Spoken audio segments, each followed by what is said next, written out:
Hey, what's up, guys? This is Anthony from AnthonysCustoms, and it's time to talk about The Walking Dead.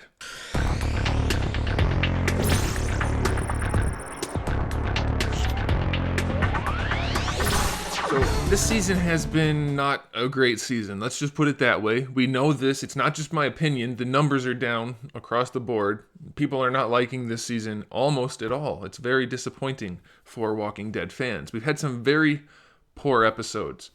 This episode, on the other hand, is not that bad. I have to say, they kind of turned it around a little bit. It's almost as if they were able to do that reactively to the response, but there's no way because it would have already been filmed. So it's kind of interesting.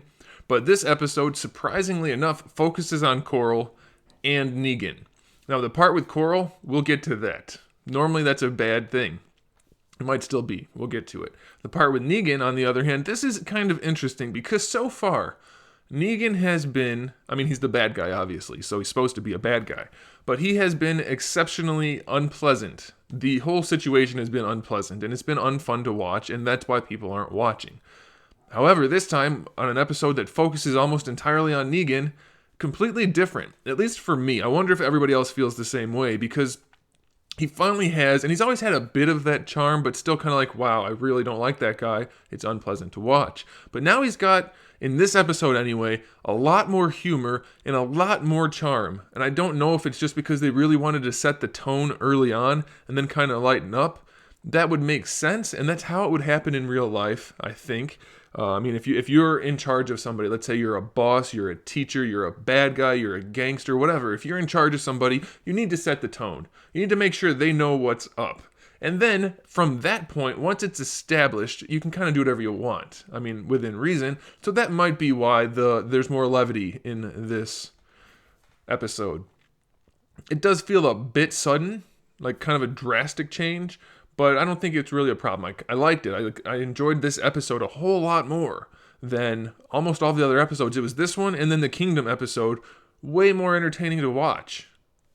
And it had more story in it. The last episode had almost none, and this one still has that problem to a degree. We still don't get much.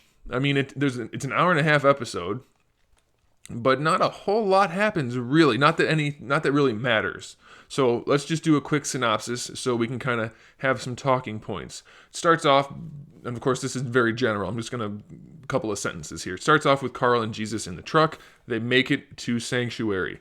Jesus says, we gotta get out. We gotta sneak in from here. We don't want to go in the truck, so I'm going to hop out. Carl's like, I don't want to. You go first. So Jesus does, and Carl's like, yeah, I'm still a turd. I'm going to stay in the truck. So Jesus is like, that kid. Then Jesus is out of the episode, which is very disappointing to me because I thought at this episode we would actually get some progression with his plot. Not just he was in the truck and now he's not in the truck, but he's on his way to Sanctuary, which we already knew. So that's a bit of a bummer. But we do follow Carl to Sanctuary. Carl makes it to Sanctuary, he grabs a gun, and he's like, I'm going to shoot Negan. That's his plan all along, he's going to kill Negan. They open the truck, and one of the henchmen sees him. Carl hears Negan, he's like, this is my chance, I'm going to get him. Henchman sees Carl, and he's like, what's that? Which was very strange. He didn't actually say what's that, but it was an odd response to a kid with a gun.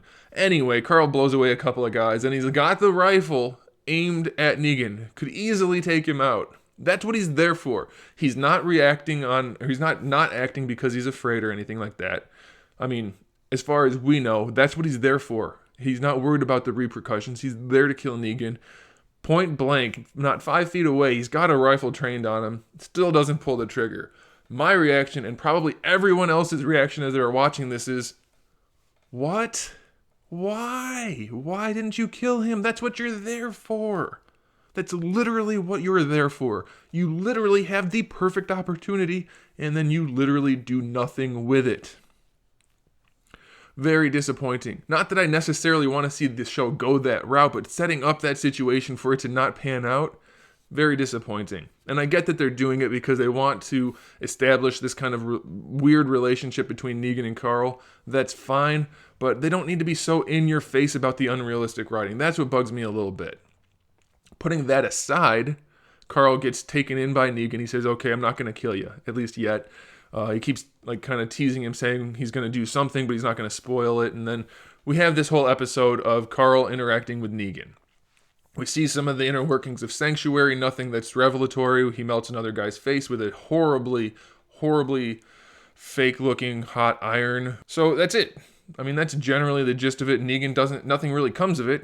Carl's still with Negan. They go back to Alexandria, but there's really no plot development other than Carl's there, and they're kind of hanging out, and that's it. So the relationship between Negan and Carl is that Negan is definitely establishing that he's in charge, but he's also very clearly indicating that he has some affinity toward Carl. He likes something about him. I mean, he says it a few times, but we're not sure if he's just setting him up for something, if he's going to use him as a pawn, if he's going to use him as collateral, anything like that. We're not sure, but we know there's something there. And Carl is at first like very defiant and typical badass Carl, even though it's super unrealistic.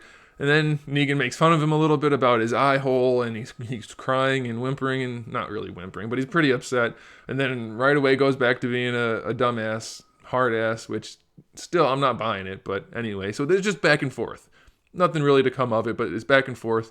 Negan goes back to Alexandria. He's got Judith, and they're just hanging out, waiting for Rick to get back. That's it. That's the end of that plot, really. So we didn't really learn much. I mean, I know they're setting it up, but, it's okay. We do have a few other characters in this episode, but, well, we have Rick and Ross. His name's Aaron. His name is Ross in real life, and I keep thinking that's his name in the show. I don't know why. Rick and Aaron are out scavenging. They come across this super convenient, also very inconvenient stash of stuff surrounded by a lake full of zombies, which is kind of a cool idea, but that's it. They didn't develop that at all. And we only have one episode for the mid-season finale. I mean, that's it. We're done at this point. There's only one left. So how are they going to tie that all in one episode? They should have spent less time with that interpersonal relationship with Carl and Negan and showed us a little bit more of what Rick and Aaron are doing. That would have been nice, I think. We also have this nice scene between... What's the son's name? The lady in charge's son's name. I can't think of his name right now, but between him and the priest. And that was a really cool scene, I think, because it was... The priest took the role of the audience at that point, I think, and he said everything that we would say to this guy because the guy's being a butthole, or as he puts it, he's being a shit. And it was very nice. I enjoyed that scene. It was very good. I think we need more scenes like that with more real talk rather than all of this like Shakespearean drama talk. I don't care for it so much, but anyway. And then the other thing we have to talk about is Michone. She's up to something. We're not sure what. They barely show her, but she's doing some zombie killing. She's got some kind of plan. Turns out her plan is to get a Negan person's car and have them take her back to Negan's place. We're not sure what her plan is, other than she's going to get there. It's awfully convenient that her plan worked out, such that it was, but it worked out, and that was that. So, ultimately, we're not really any further along than we were before, other than Rick might have found a stash that he might be able to get stuff from. Negan is up to something in Alexandria, and Michonne is up to something about going to Sanctuary, and Jesus is still kind of in the wind. We're not sure if he's going to go back now that he knows where Sanctuary is. That's all he was supposed to do, is find out where Negan was. So it's like, it was a good episode. I enjoyed it. There wasn't anything bad about it, but there wasn't a whole lot of substance, really. I don't know. It's like, I feel like they're lacking on the deets. We need some deets. We need some good meaty details in this series, but it wasn't bad. The one bad thing I'll say, and I think, well, I'm not even going to go there. I don't think Chandler Riggs can act well enough to carry his role. There are way better actors at his age than he is. But every time I happen to leave on The Talking Dead, even though I don't like watching that after show, because it's just one giant... I can't use the term I was going to use, but it's a bunch of people from the show basically saying how good the show is. It drives me nuts. Don't tell us how good it is. We'll tell you how good it is. We're the audience. Anyway, they talked about how great Chandler Riggs is, and he seems like a nice kid. I like him more than most celebrities in that he doesn't act like a celebrity, but he's not that good. And they keep saying how good he is, and it's not that good. The episode was good because of Negan, because of Jeffrey Dean Morgan, not because of Chandler Riggs. But I'm curious what you guys think. Let me know what you thought about the episode. Let me know what you think about what's going to happen in this next episode. We only have this one left. What's going to happen? Are they going to tie it all up? I mean, tie up what we know about anyway with Rick and with Michonne and with everybody? Or is it just going to kind of leave us in the wind waiting for the next mid-season to start up again?